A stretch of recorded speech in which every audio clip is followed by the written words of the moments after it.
Ézéchiel, chapitre 8. La 6e année, le 5e jour du 6e mois, comme j'étais assis dans ma maison, et que les anciens de Juda étaient assis devant moi, la main du Seigneur, de l'Éternel, tomba sur moi. Je regardai, et voici, c'était une figure ayant l'aspect d'un homme. Depuis ses reins en bas, c'était du feu, et depuis ses reins en haut, c'était quelque chose d'éclatant, comme de l'airain poli. Il étendit une forme de main, et me saisit par les cheveux de la tête. L'Esprit m'enleva entre la terre et le ciel, et me transporta, dans des visions divines, à Jérusalem, à l'entrée de la porte intérieure, du côté du septentrion, où était l'idole de la jalousie, qui excite la jalousie de l'Éternel. Et voici, la gloire du Dieu d'Israël était là, telle que je l'avais vue en vision dans la vallée. Il me dit, « Fils de l'homme, lève les yeux du côté du septentrion. » Je levai les yeux du côté du septentrion. Et voici, cette idole de la jalousie était au septentrion de la porte de l'autel, à l'entrée.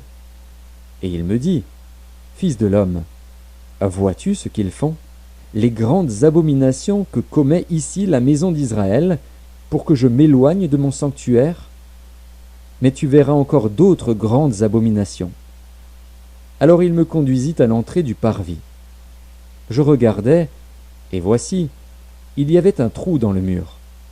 Et il me dit, « Fils de l'homme, perce la muraille. » Je perçai la muraille, et voici, il y avait une porte.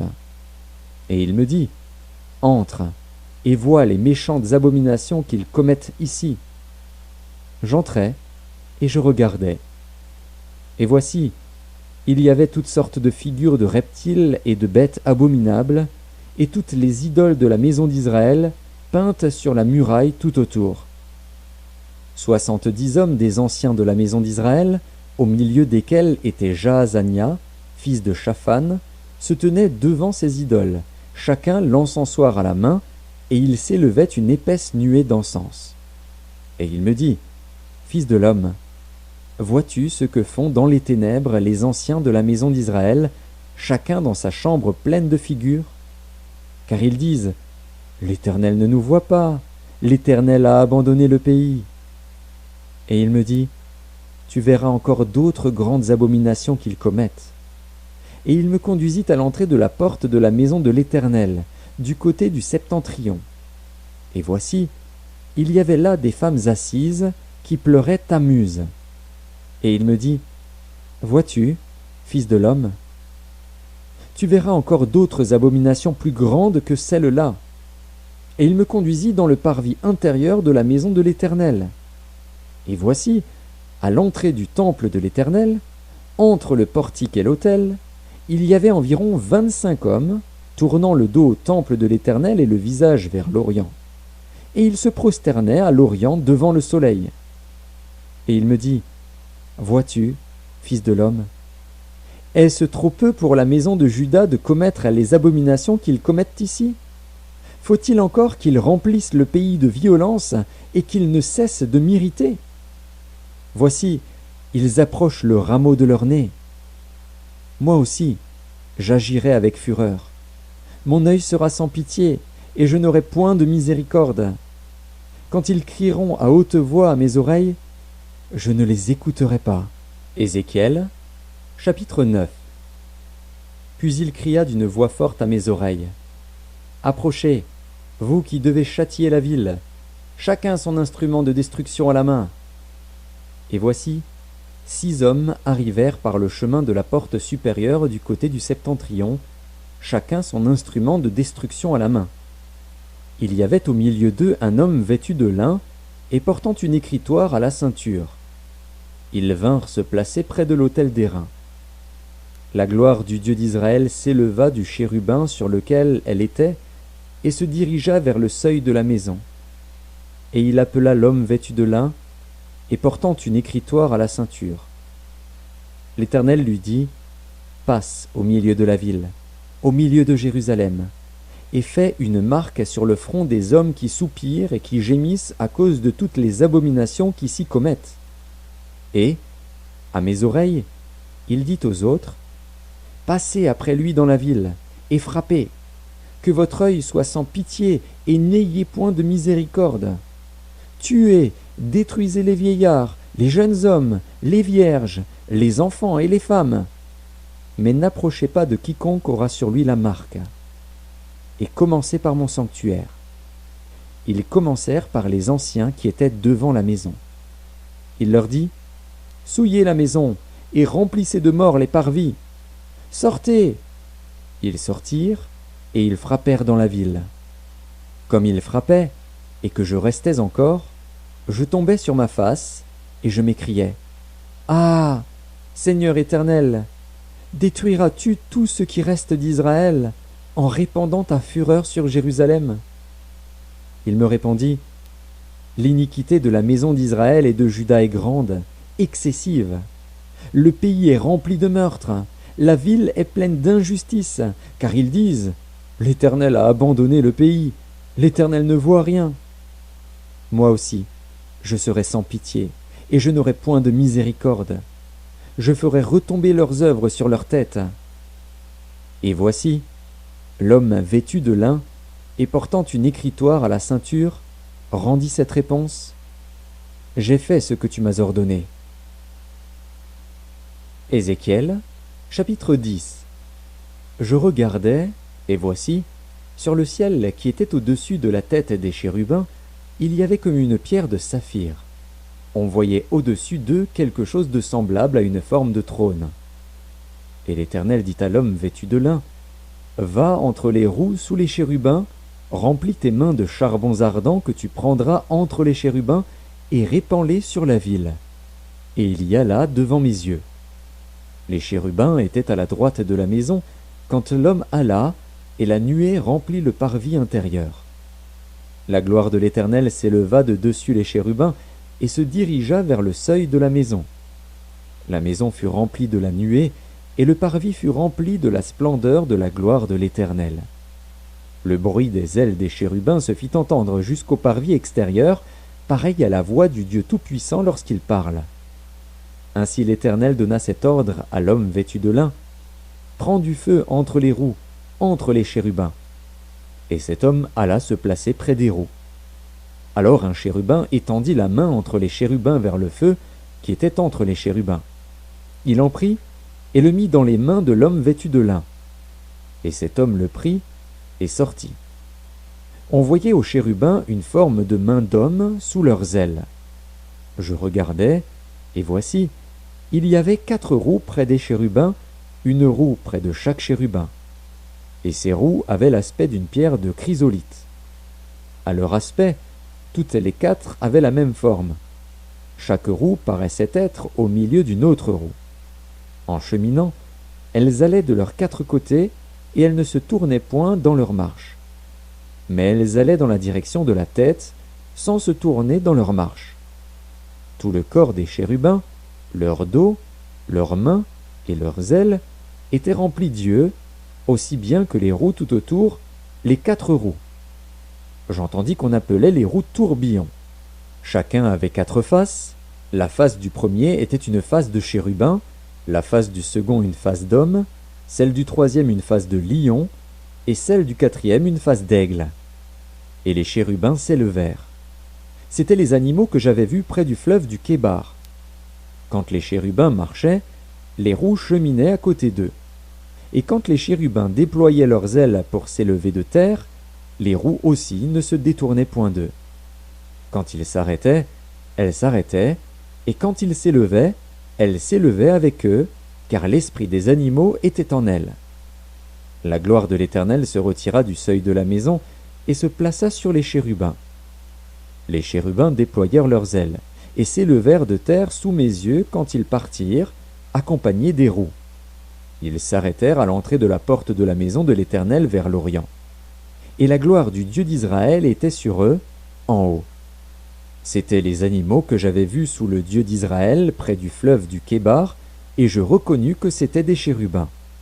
Chacun avait 4 faces, chacun avait 4 ailes, et une forme de main d'homme était sous leurs ailes.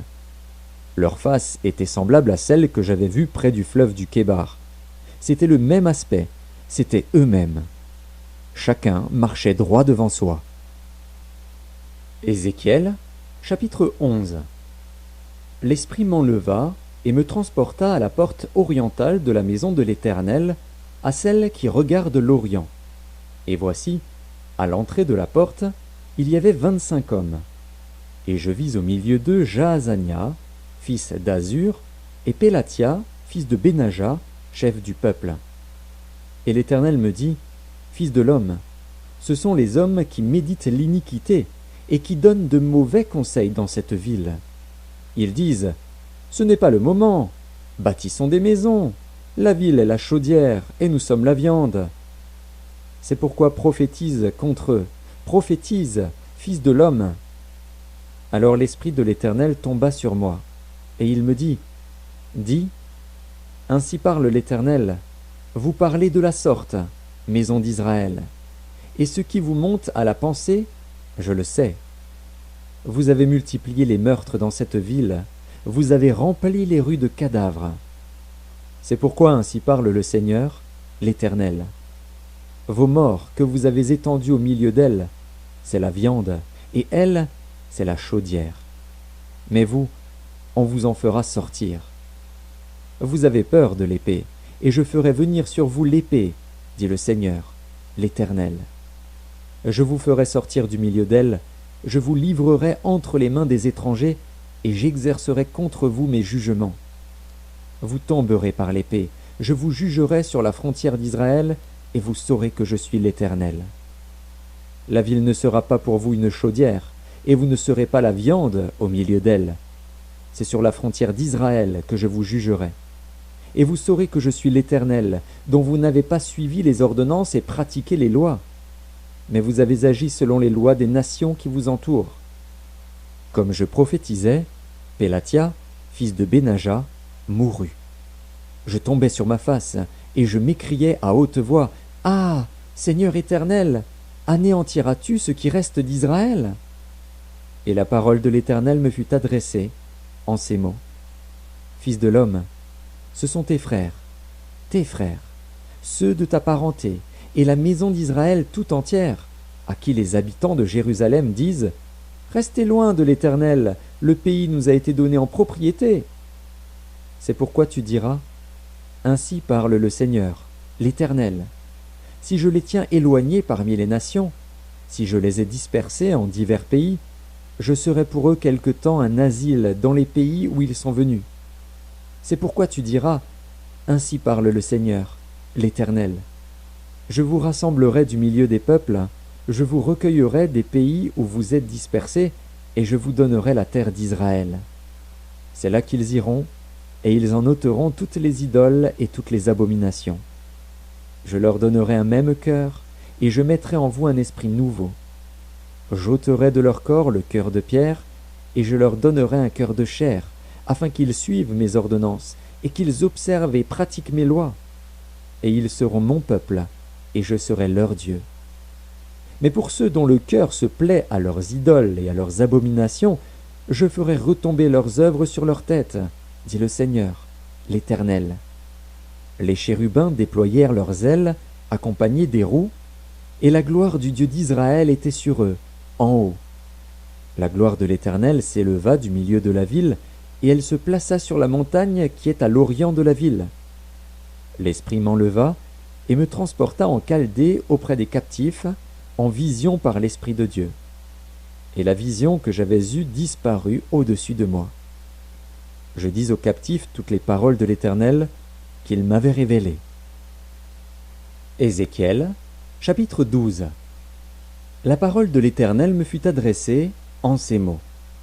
Fils de l'homme, tu habites au milieu d'une famille de rebelles, qui ont des yeux pour voir et qui ne voient point, des oreilles pour entendre et qui n'entendent point, car c'est une famille de rebelles. Et toi, fils de l'homme, prépare tes effets de voyage, et pars de jour, sous leurs yeux. Pars, en leur présence, du lieu où tu es pour un autre lieu. Peut-être verront-ils qu'ils sont une famille de rebelles. Sors tes effets comme des effets de voyage, de jour, sous leurs yeux. Et toi, pars le soir, en leur présence, comme partent des exilés. Sous leurs yeux, tu perceras la muraille, et tu sortiras tes effets par là. Sous leurs yeux, tu les mettras sur ton épaule, tu les sortiras pendant l'obscurité, tu te couvriras le visage, et tu ne regarderas pas la terre. Car je veux que tu sois un signe pour la maison d'Israël. Je fis ce qui m'avait été ordonné.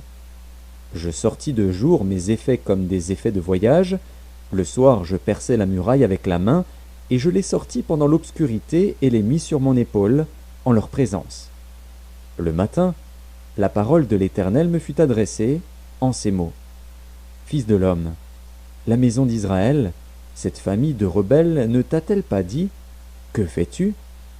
Dis-leur, ainsi parle le Seigneur, l'Éternel. Cet oracle concerne le prince qui est à Jérusalem et toute la maison d'Israël qui s'y trouve. Dis, je suis pour vous un signe. Ce que j'ai fait, c'est ce qui leur sera fait. Ils iront en exil, en captivité. Le prince, qui est au milieu d'eux, mettra son bagage sur l'épaule pendant l'obscurité et partira. On percera la muraille pour le faire sortir. Il se couvrira le visage pour que ses yeux ne regardent pas la terre. J'étendrai mon rete sur lui, et il sera pris dans mon filet. Je l'emmènerai à Babylone, dans le pays des Chaldéens. Mais il ne le verra pas, et il y mourra. Tous ceux qui l'entourent et lui sont en aide, et toutes ses troupes, je les disperserai à tous les vents, et je tirerai l'épée derrière eux. Et ils sauront que je suis l'Éternel, quand je les répandrai parmi les nations, quand je les disperserai en divers pays.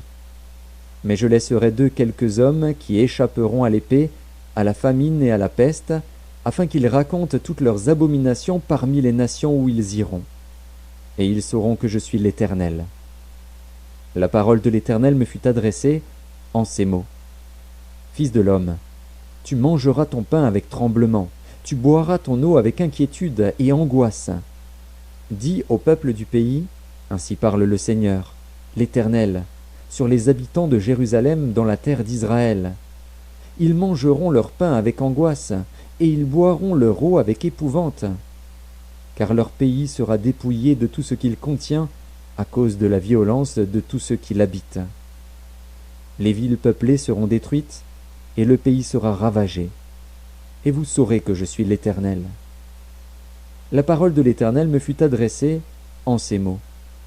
Fils de l'homme, que signifient ces discours moqueurs que vous tenez dans le pays d'Israël?